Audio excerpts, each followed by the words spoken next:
प्रथम अध्याय का नाम अर्जुन विषादयोग है। वह गीता के उपदेश का विलक्षण रंगमंच प्रस्तुत करता है, जिसमें श्रोता और वक्ता दोनों ही कुतूहल शांति के लिए नहीं वरन जीवन की प्रगाढ़ समस्या के समाधान के लिए प्रवृत्त होते हैं। शौर्य और धैर्य, साहस और बल, इन चारों गुणों की प्रभुत मात्रा से अर्जुन का व्यक्तित्व बना था और इन चारों के ऊपर दो गुण और थे, एक क्षमा, दूसरी प्रज्ञा। बल प्रधान क्षात्र धर्म से प्राप्त होने वाली स्थिति में पहुंचकर सहसा अर्जुन के चित्त पर एक दूसरे ही प्रकार के मनोभाव का आक्रमण हुआ। कापण्य का एक विचित्र प्रकार की करुणा उसके मन में भर गई और उसका क्षात्र स्वभाव लुप्त हो गया। जिस कर्तव्य के लिए वह कटिबद्ध हुआ था उससे वह विमुख हो गया। ऊपर से देखने पर तो इस स्थिति के पक्ष में उसके तर्क धर्मयुक्त जान पड़ते हैं, किंतु उसने स्वयं ही उसे कापण्य दोष कहा है और यही माना है कि मन की इस कायरता के कारण उसका जन्मसिद्ध स्वभाव उपहत्या नष्ट हो गया था। वह निर्णय नहीं कर पा रहा था कि युद्ध करे अथवा वैराग्य ले ले। क्या करे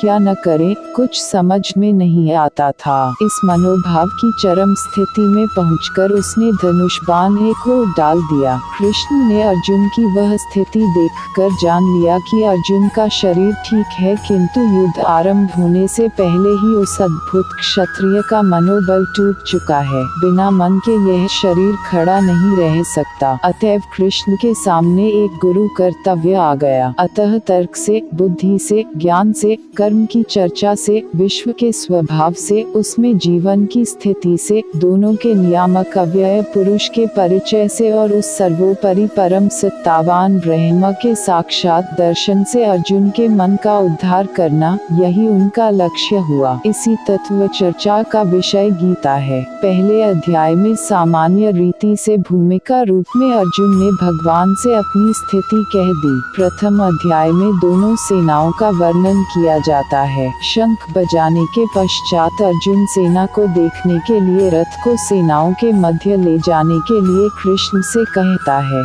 तब मोह युक्त हो अर्जुन कायरता तथा शोक युक्त वचन कहता है।